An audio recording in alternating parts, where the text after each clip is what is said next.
You're scrolling through your phone in Pyongyang's dimly lit barbershop, showing the stylist a picture of what you want. Something clean, professional, maybe a little edgy. The scissors start snipping, hair falls to the floor, and you're not really paying attention until the barber spins you around to face the mirror. That's when your stomach drops. You've got the exact same haircut as Supreme Leader Kim Jong Un. Same fade on the sides, same swept back top, same everything. The barber's face has gone completely white. He's backing away from you like you're radioactive, scissors still trembling in his hand. You try to laugh it off, but he's already out the door, practically sprinting down the street. That's your first clue that something's gone catastrophically wrong. Within 20 minutes, there's a black sedan parked outside.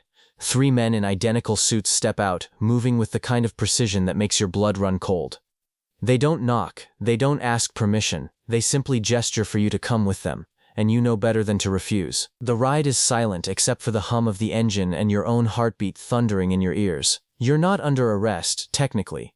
Nobody said you've done anything wrong, but the way they're looking at you, like you're a puzzle that needs solving, tells you everything you need to know. The car pulls up to a government building you've never seen before, all concrete and tinted windows. They escort you through corridors that smell like floor polish and fear, past portraits of the Supreme Leader staring down from every wall. Each portrait shows him with that haircut. Your haircut, the one currently sitting on your head like a death sentence. You're led into a waiting room with a single metal chair and told to sit. The door locks behind you with a click that echoes like a gunshot. Hours pass, maybe 3, maybe 6. There's no clock, no windows, just fluorescent lights buzzing overhead and the sound of your own breathing. You start replaying every decision that led you here. Should have just asked for a buzz cut. Should have brought a hat. Should have moved to literally any other country on Earth. Then the door opens, and a man in a crisp military uniform walks in carrying a manila folder. He doesn't introduce himself. He just sits down across from you, opens the folder, and pulls out a photograph. It's you, leaving the barbershop, your new haircut clearly visible. Someone was watching. Someone's always watching. Do you know what this looks like? He asks, tapping the photo with his finger. You want to say it looks like a terrible haircut, but something tells you humor isn't going to save you here. Instead, you shake your head, trying to look as innocent and confused as possible. He leans back in his chair, studying your face like he's trying to see inside your skull. It looks like mockery, he says quietly. It looks like you're making a statement. You weren't making a statement. You were making a mistake. But explaining that feels impossible when the man across from you is writing notes in a language you can barely read, his pen scratching across paper like a judge delivering a sentence. He asks about your family, your job, your political beliefs, your favorite color. Everything's a test. Every answer could be the wrong one. You choose your words carefully, speaking in a monotone that you hope sounds respectful rather than terrified. After what feels like an eternity, he closes the folder and stands up. Wait here, he says, like you have a choice. The next person who enters is different.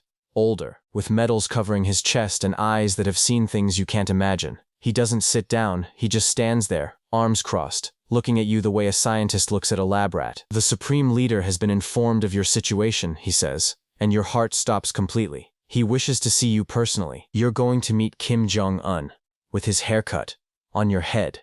This is how you die. You're certain of it. They're going to march you into his office, he's going to take one look at you, and that'll be the end. Maybe they'll make it quick. Maybe they won't. You're escorted down another hallway, this one lined with guards standing so still they might be statues. Each step feels like walking toward your own execution.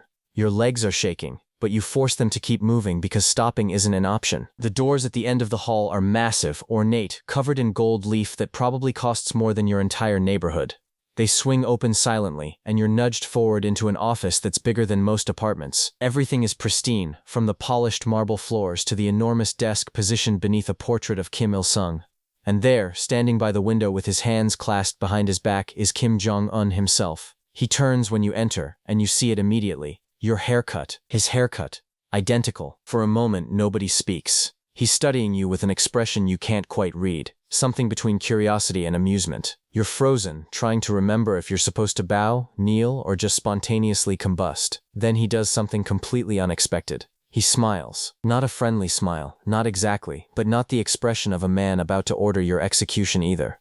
Interesting choice, he says, gesturing vaguely at your head. Your mouth is dry. You try to respond, but nothing comes out except a strangled sound that might be an apology or might just be your soul leaving your body. He walks closer, circling you slowly, examining your haircut from every angle like an art critic at a gallery. The silence stretches impossibly long. You can hear your own pulse in your ears, can feel sweat starting to bead on your forehead despite the air conditioning. This is it. Whatever happens next will determine everything. You know, he finally says, his voice casual in a way that somehow makes everything worse. Most people in this country would never dare to copy my style.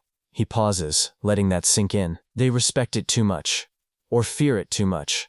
I'm not sure which. You're still frozen, unable to form words. Unable to do anything except stand there and pray this ends without bloodshed. Your bloodshed specifically. But you, he continues, stopping directly in front of you. You either have tremendous courage or tremendous stupidity. I haven't decided which yet. The room feels like it's shrinking. Every breath is a struggle. You manage to stammer out something that might be an explanation or might just be incoherent babbling about barbershops and miscommunication and terrible life choices. He holds up a hand, cutting you off mid-sentence. I don't need excuses. I need to understand something. He leans forward slightly. Do you think I look good? The question hits you like a physical blow. This is a trap. It has to be a trap. But what's the right answer? If you say yes, you're mocking him. If you say no, you're insulting him. Either way, you're probably going to end up in a prison camp for the next 3 generations of your family. The haircut is very distinguished. You manage, your voice cracking. Very powerful. He studies you for another agonizing moment, then laughs. Actually laughs. It's not warm exactly, but it's not the laugh of someone about to have you executed either. Powerful. I like that. He walks back to his desk, picking up a folder that you realize with horror is probably full of information about you. Your entire life, documented and analyzed. Here's what's going to happen, he says, flipping through pages. You're not going to prison. You're not going to a camp. You're not even going to be punished. Your knees almost buckle with relief, but he's not finished. Instead, you're going to become something of a symbol. A symbol. That doesn't sound good. Nothing about this sounds good. Starting tomorrow, your face will be on posters throughout Pyongyang. A loyal citizen so dedicated to the supreme leader that he chose to honor him through imitation.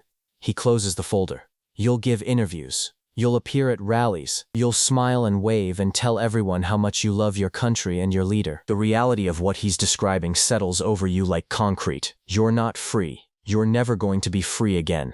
You're going to spend the rest of your life as a propaganda puppet. Your terrible haircut decision turned into a loyalty campaign. Of course, he adds, almost as an afterthought. If you refuse, or if you fail to perform adequately, well. He doesn't finish the sentence. He doesn't need to. You nod. What else can you do? I understand. Thank you for this opportunity. The words taste like ash, but you force them out anyway. Survival isn't about dignity anymore. It's about saying whatever keeps you alive for another day. They take you to a different facility after that. Somewhere on the outskirts of the city. It's nicer than the first building, with actual furniture and windows that aren't barred. A team of people descends on you immediately. Stylists who trim your haircut to match Kim's even more precisely. Media coaches who teach you how to smile on command, how to speak in sound bites, how to cry patriotic tears when discussing your love for the nation. Your first public appearance happens 3 days later. You're standing on a stage in Kim Il-sung Square, surrounded by thousands of people waving flags. The woman next to you is crying actual tears of joy, and you realize she's been planted there to make you look more authentic. You smile. You wave. You recite the lines they've drilled into you about honor and loyalty and the profound privilege of serving the Democratic People's Republic. The cameras love it. Your face is everywhere within a week. Billboards show you and Kim side by side, your matching haircuts a testament to national unity. Children draw pictures of you in school. You receive letters from citizens praising your dedication, letters that you know were written by government employees but still have to respond to as if they're real. Your family is moved to a better apartment. Your father gets a promotion at his factory. Your mother receives extra rations. It's a bribe and a threat all at once. Look what you get for cooperation. Look what you'll lose if you step out of line. Months blur together. You attend state dinners, standing in the background while real officials make real decisions.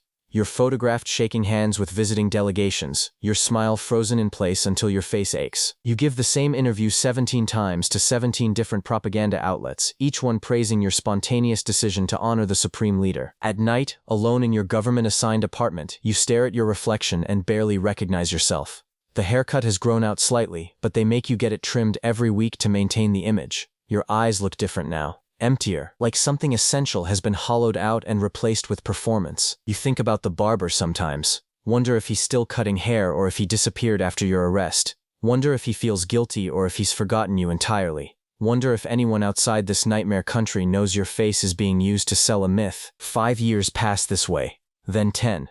The novelty wears off eventually, and your appearances become less frequent. You're still trotted out for major events, still expected to maintain the haircut and the story, but you're no longer the centerpiece of the propaganda machine. You're 40 now, and you've spent half your life as a symbol of something you never believed in. Your father is dead, your mother barely speaks anymore. The apartment they gave you feels like a cell with better furniture. Sometimes you catch yourself in mirrors and flinch at the stranger staring back.